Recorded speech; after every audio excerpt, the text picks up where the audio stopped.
میں آ جاتا ہوں بر صغیر پاک و ہند میں. یہ آج سے 200 سال پہلے ہندوستان میں ایک خاندان تھا، حضرت شاہ ولی اللہ محدث دہلوی رحمت اللہ. انہوں نے فارسی میں قرآن کا ترجمہ کیا. اس وقت ہندوستان کی زبان فارسی تھی.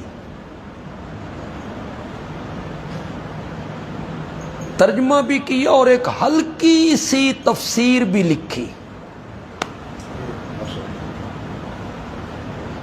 وہ حاشیے پہ ہے، اتنی مختصر ہے کہ عوام کو تو وہ سمجھ نہیں آ سکتی. علماء بڑا لطف لیتے.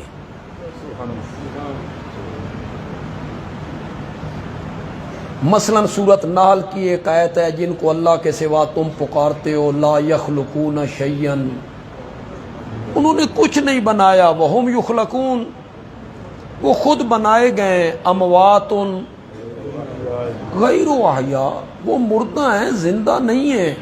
وما یشعرون ایان یبعثون، ان کو تو اتنا بھی پتہ نہیں کہ وہ خود قبروں سے. اس کی تفسیر میں انہوں نے جو جملے لکھے ہیں وہ ذرا سنیے گا. چند جملوں میں انہوں نے کیا کچھ کہہ دیا. فرمایا شاید یہ ان کو فرمایا جو مرے ہوئے بزرگوں کو پوجتے ہیں. شاید یہ ان کو فرمایا جو مرے ہوئے بزرگوں کو. بس اتنی تفسیر کی انہوں نے. ان کے 4 بیٹے ہوئے ہیں. بڑا خوش نصیب ہوتا ہے نا وہ باپ جس کا بیٹا عالم ہو. ہمارے بزرگ ہیں، ان کے بیٹے نے علم حاصل کیا، اور جس کے 4 بیٹے عالم ہوں. حضرت شاہ عبد القادر محدث دہلوی رحمت اللہ قرآن میں اردو کا ترجمہ کی.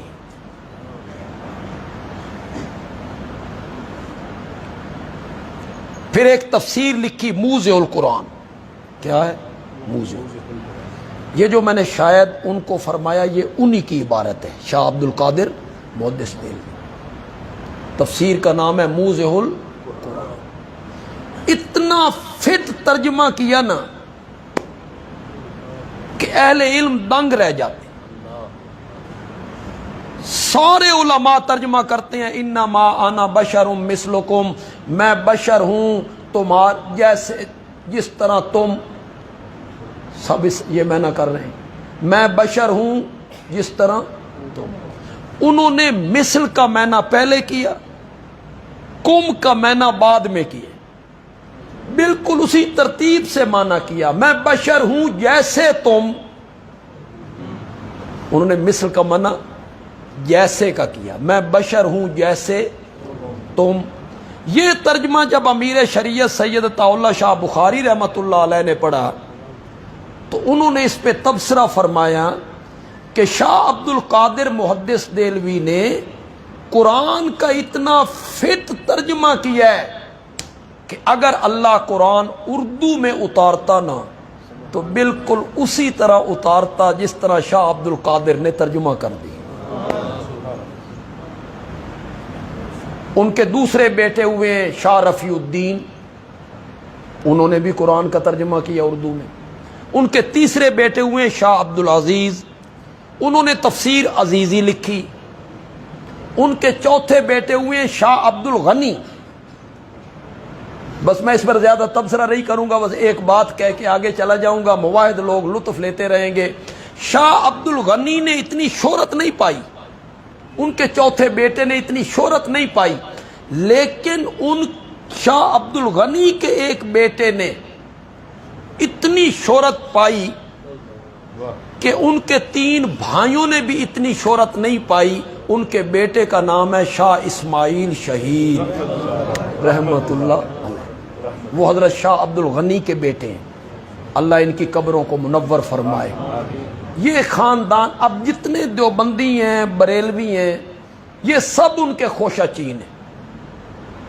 ہماری سند وہیں تک پہنچتی ہے، بریلویوں کی سند بھی اور دیوبندیوں کی سند بھی شاہ عبد العزیز تک پہنچتی ہے، شاہ عبد القادر تک پہنچتی ہے، پھر شاہ ولی اللہ تک جاتی ہے۔